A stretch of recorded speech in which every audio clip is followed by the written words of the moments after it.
একটি সমস্যা তৈরি হোক। আমি আপনাদেরকে একটি বিষয় স্পষ্ট বলে রাখতে চাই, যেখানে অন্যায় সেখানে প্রতিবাদ হবে। আজকে নোয়াখালী টিডিসির ইঞ্জিনিয়ার প্রকৌশলী মাহতাবুদ্দিন পাটোয়ারির বিরুদ্ধে যে অভিযোগ, সে অভিযোগের জন্য আপনারা ছাত্র সমাজ ডিসি অফিসে জানিয়েছেন। তদন্ত করে রিপোর্ট দেওয়ার কথা ছিল, রিপোর্ট দেয়নি। তারা আবারও ব্যর্থতার প্রমাণ করে ছাত্র জনতাকে আজকে আবারও আন্দোলনে আসতে বাধ্য করেছে। আমরা আপনাদের 18 দিনের এই আন্দোলন, এই পরিশ্রমের কথা জানি।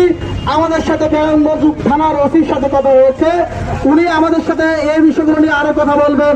আমরা ডিসি অফিসে যাব, আমরা এটার একটা শেষ থেকে ছাড়বো ইনশাআল্লাহ। ছাত্র জনতা, এই সমাজের মানুষ, এই একলাসপুরের মানুষ যাকে চায় না, তার কোনোভাবে এই অফিসের, এই টিডিসির চেয়ারে